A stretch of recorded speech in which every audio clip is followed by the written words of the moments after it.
बिस्मिल्लाहिर्रहमानिर्रहीम। अस्सलाम वालेकुम नाज़रीन, आप यूट्यूब चैनल देख रहे हैं। मैं इमरान खान हूँ।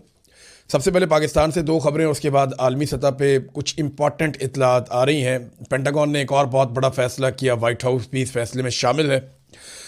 ताजरों को अब मैदान में उतारा गया है। देखिए, ये जो GSP प्लस स्टेटस वाला मामला है ना, ऐसा लगता है कि पाकिस्तान की मिलिट्री एस्टेब्लिशमेंट को इस बात का मुकम्मल अंदाज़ा हो चुका है, या इनके खैर ख्वाहों ने या इनके सोर्सेज ने इनको बता दिया है कि GSP प्लस का स्टेटस शदीद खतरे में है। ये खबर मैं आपको पहले भी दे चुका हूँ और बार बार दे चुका हूँ। मैं आपको पहले भी बता चुका हूँ कि पाकिस्तान की मिलिट्री एस्टेब्लिशमेंट इस वक्त पाकिस्तान में जो हरकतें कर रही है, इन करतूतों के होते हुए GSP प्लस स्टेटस का कायम रहना मुमकिन नहीं है। बतौर पाकिस्तानी मेरी ख्वाहिश हो सकती है, आपकी हो सकती है, लेकिन हमें हकीकत का सामना करना पड़ेगा। GSP प्लस स्टेटस किसी के कहने से, किसी के बयान देने से कभी भी ख़त्म नहीं होता।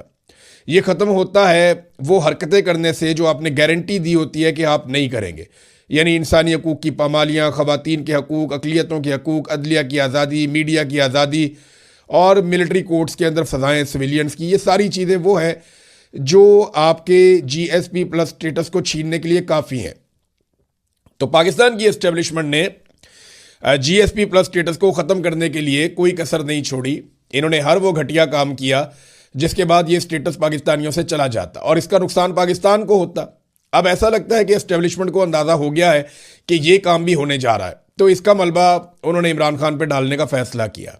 इमरान खान के बेटे ने यूरोप में बात की इंसानी हकूक़ के हवाले से, अपने वालिद की गैर कानूनी कैद के हवाले से और जो जुल्म और बर्बरियत हो रही है उसके हवाले से।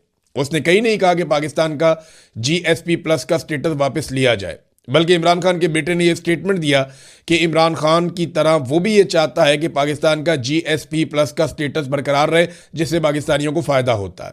और यही बात जुल्फी बुखारी ने भी की। लेकिन पाकिस्तान के मीडिया पे पहले झूठी खबरें चलवाई गई, और जब मीडिया की अक्सरियत ने ऐसा करने से इनकार कर दिया कि ये तो बिल्कुल ही झूठ है, हमें तो कोई एक छोटा सा जुमला तो दे दें जिसमें उसने कहा हो, चंद चैनल जो हैं वो गुलामी में इस हद तक आगे चले गए कि उन्होंने ये कर दिया। लेकिन फिर वुज़रा ने प्रेस कॉन्फ्रेंस की और उसको चलवाया गया पाकिस्तान के सारे मीडिया के ऊपर, और अब ताजरों को मैदान में उतारा गया है।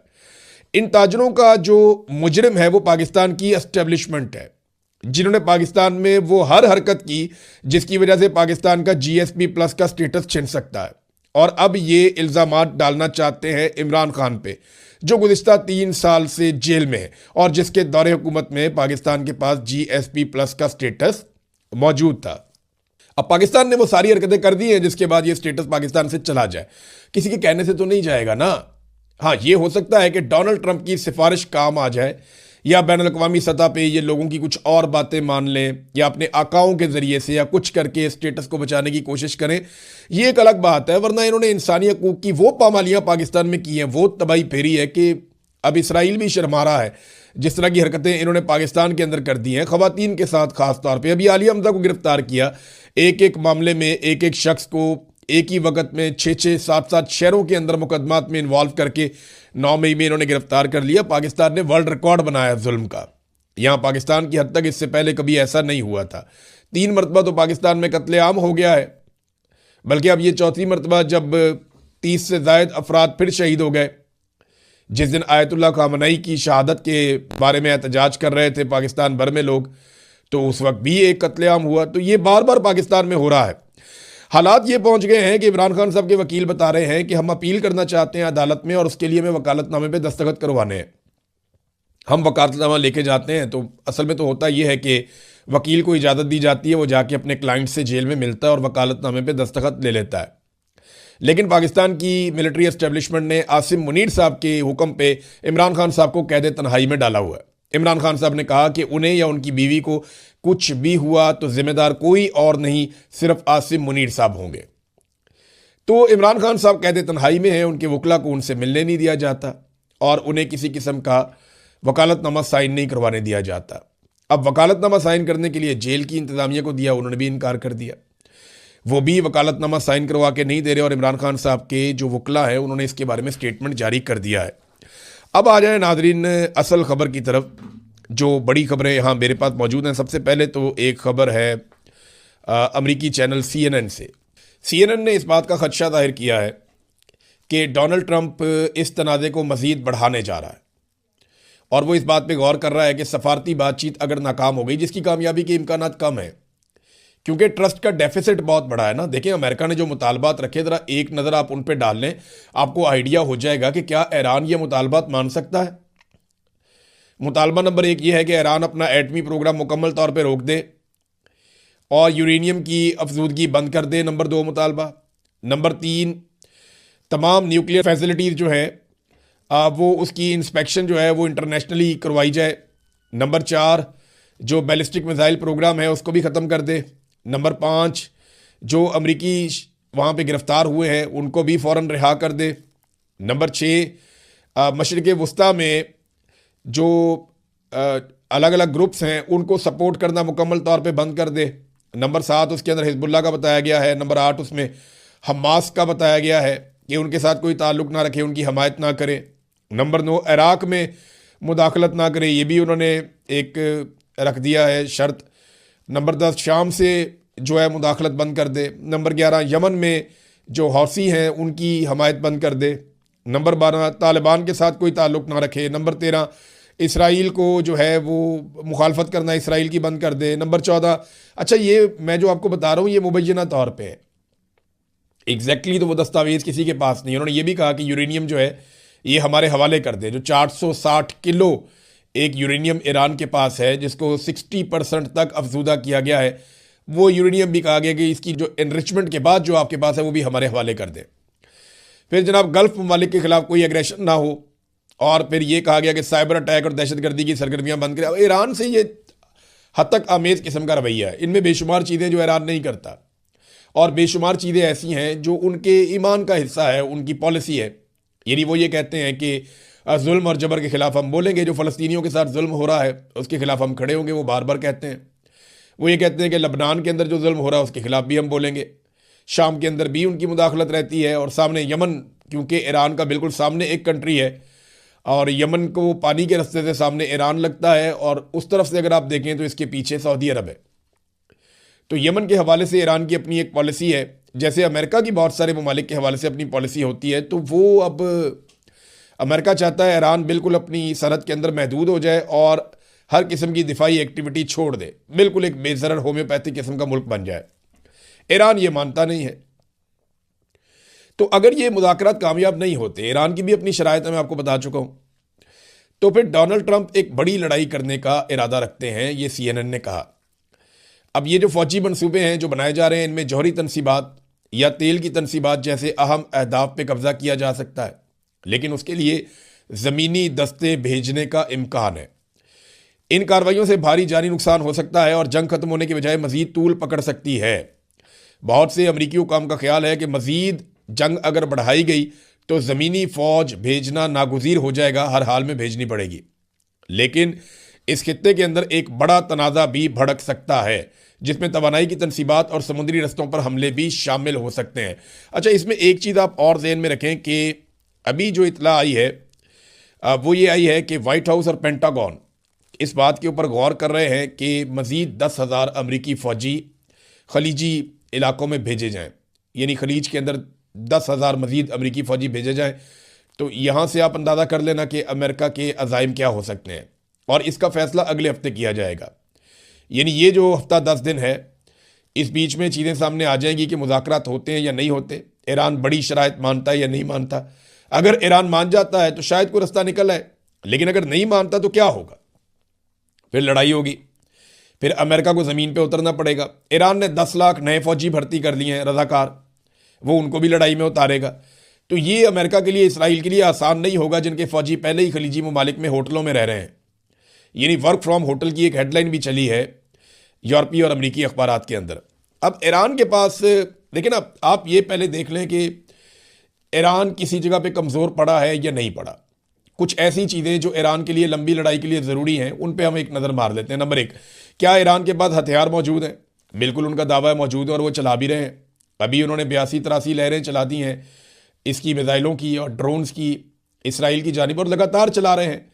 वो वीडियोज़ भी जारी कर रहे हैं। अभी एक वीडियो जारी की गई है जिसमें जो तर्जुमान है ईरानी फ़ौज के, इब्राहिम जुल्फ़िकारी, वो स्केट बोर्ड के ऊपर सेल्फी स्टिक पकड़ के, एक हाथ में अनार का जूस पकड़ के, तो वो जनाब बड़े खुशगवार मूड के अंदर वहाँ पे सड़क पे जा रहे हैं और उनके पीछे मिसाइलों के बहुत बड़े बड़े ट्रक वो जा रहे हैं और पीछे से एक मिसाइल फायर भी हो रहा है।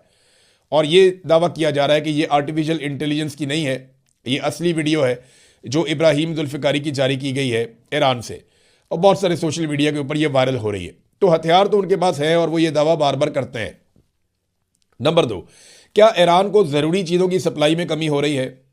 तो देखें, चाइना हो या रशिया हो या सेंट्रल एशिया हो, वो ईरान की मदद कर रहे हैं, बहुत सारी जगहों से उन्हें मदद मिल रही है, तो सप्लाई में कमी तो नहीं हो रही।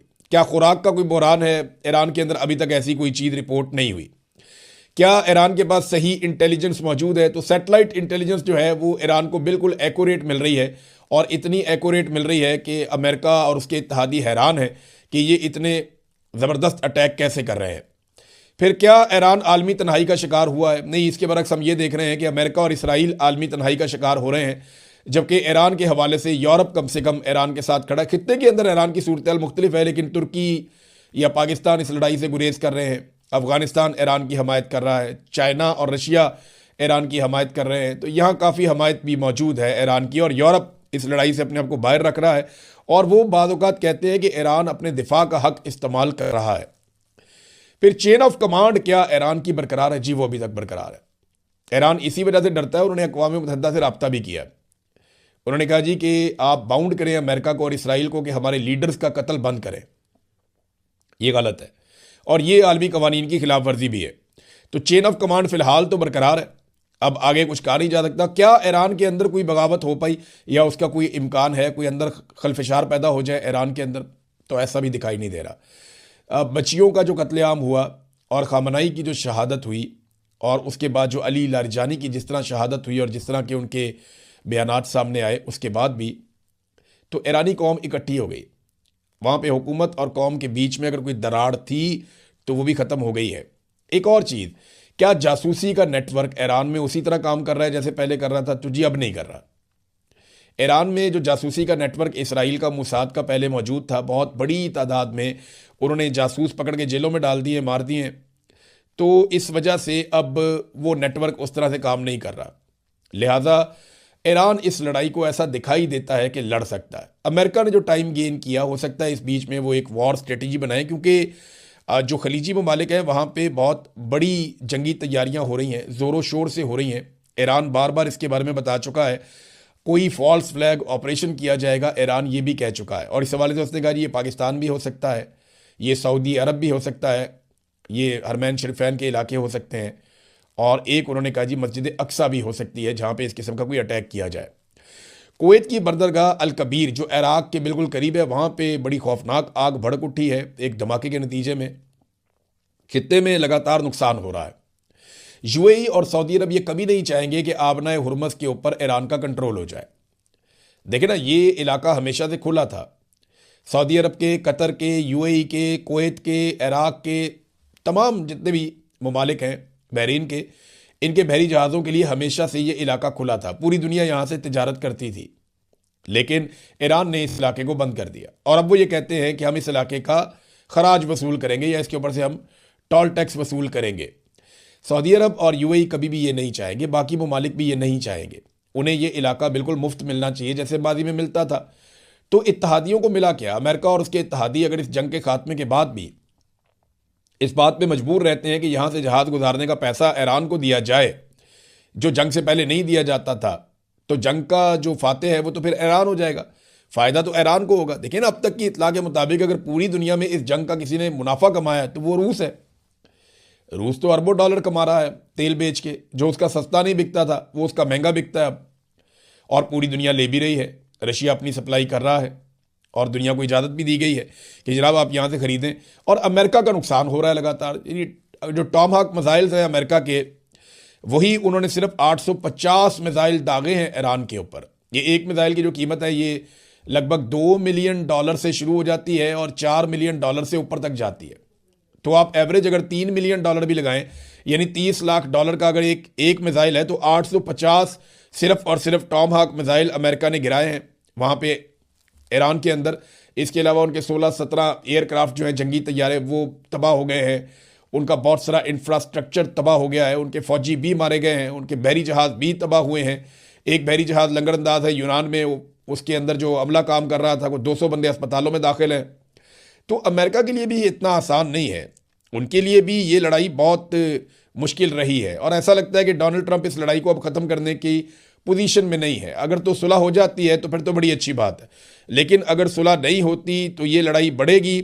और इस लड़ाई के बढ़ने से दुनिया की हालत क्या होगी, ज़रा ये एक तस्वीर आप देखिए। ये नाजरीन तस्वीर द इकोनॉमिस्ट के फ्रंट पेज पे लगी हुई है। ये तस्वीर आप देखें, एडवांटेज ईरान इसके ऊपर लिखा हुआ है। एक हाथ है, उसने एक मैप पकड़ा हुआ है हाथ में, ऐसे दबाया हुआ है अपनी मुट्ठी के अंदर, और उस मुट्ठी में ईरान की अंगूठी भी है। यानी ईरान ने इस तरीके से दबोच लिया है दुनिया को, ईरान को ये एडवांटेज मिल गया है।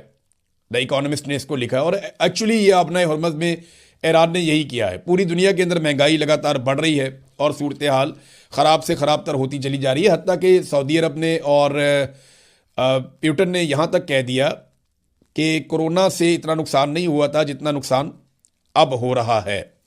नाज़रीन, कुछ और चीज़ें मैं आपको बताऊंगा अगले वीलॉग में। अब तक के लिए इतना ही। अपना ख्याल रखिएगा, अपने इस चैनल का भी। अल्लाह हाफ़िज़।